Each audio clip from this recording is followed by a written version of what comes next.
मुजफ्फरनगर की धरती आज ऐतिहासिक और प्रेरक घटनाक्रम की गवाह बनी, जब श्री परमधाम के संस्थापक और हिंद मजदूर समिति के राष्ट्रीय अध्यक्ष क्रांति गुरु चंद्रमोहन और मुजफ्फरनगर के पूर्व लोकप्रिय सांसद एवं केंद्रीय मंत्री डॉक्टर संजीव बालियान का जन्म दिवस सेवा, पर्यावरण संरक्षण और सामाजिक चेतना के साथ मनाया गया। मंसूरपुर के निजी फार्म में आयोजित भव्य कार्यक्रम में दोनों महान व्यक्तित्व एक साथ मंच पर नजर आए। कार्यक्रम में उपस्थित लोगों ने इस संयोग को ऐतिहासिक बताया, जब मुजफ्फरनगर के दो ऐसे कर्मयोगी जिन्होंने समाज और राष्ट्र के लिए अपने जीवन को समर्पित किया, उनका जन्म दिवस एक साथ मनाया गया। वहीं क्रांति गुरु चंद्रमोहन ने समाज को नशा, जातिवाद और अन्य कुरीतियों से मुक्त करने के लिए निरंतर अभियान चला रहे हैं। दोनों ने आज के इस कार्यक्रम को केवल औपचारिकता तक सीमित न रखकर इसे धरती बचाने का महाअभियान बना दिया। आज के दिन गुरु महाराज ने हमें जाति रहित एकजुटता का अभियान सौंपा था, आषाढ़ मास की कृष्ण पक्ष की त्रयोदशी के दिन। और संयोग ऐसा है कि इस दिन हमारा जन्मदिन भी है, तो हम हर साल इस दिन एक जाति रहित नशा मुक्त अभियान की भी शुरुआत करते हैं। 1.25 लाख वृक्षारोपण का अभियान, कि हम पूरे चौमासे में 1.25 लाख वृक्षों का रोपण करें। ये 25 साल से चल रहा है और नशा मुक्त और जाति रहित समाज के प्रति जागरूकता हम पैदा करते हैं। और इस समय सब लोग जो जिम्मेदार हैं, हिंद मजदूर किसान समिति के जितने भी मजदूर किसान जिम्मेदार हैं, वो सब आज के दिन इकट्ठा होते हैं और ये उत्सव मनाते हैं। संजीव बालियान जी का भी जन्मदिन है, आप भी आपके साथ पहुंचे। हाँ, ये बड़ा अच्छा संयोग रहा कि जो हमारे प्रिय हैं डॉक्टर संजीव बालियान जी, उनका भी जन्मदिन आज ही है।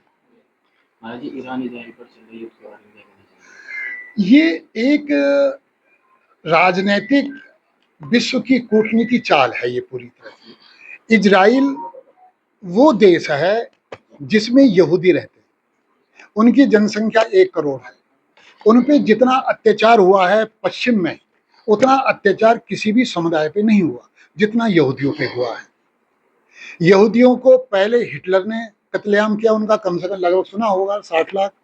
फिर जब उनको जमीन मिली, उसके बाद से जो अरब के क्षेत्र हैं उनके अधिकारों को दबाने का प्रयास करते हैं। लेकिन वे लोग जाति रहित एकजुट होकर और शिक्षा को मजबूती से पकड़कर वो इतनी ऊंचाइयों पर पहुंच गए हैं, उनका कोई नुकसान नहीं पहुंचा सकता, उनको कोई हरा नहीं सकता।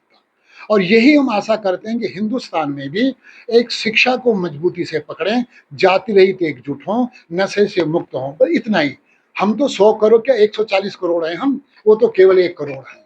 अमेरिका की बीच में एंट्री है, किस तरीके से देखते हैं? अमेरिका उनकी मदद करने को मजबूर रहेगा, क्योंकि अमेरिका की पूरी अर्थव्यवस्था, पूरा वहां का कब्जा किनके हाथ में है? यहूदियों के हाथ में है।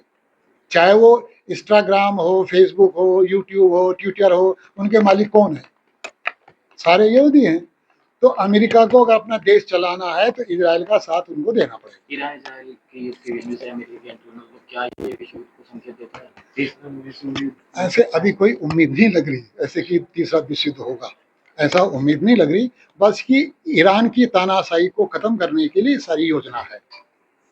महाराज जी 2025 को बीते हुए 6 महीने हुए हैं, उसे खूनी वर्ष साल बताया जाए, इसमें बड़े बड़े हादसे हो रहे हैं, प्लेन क्रैश हो रहे हैं। ऐसे 2012 को भी कहा था पृथ्वी पलटेगी, पलटी नहीं।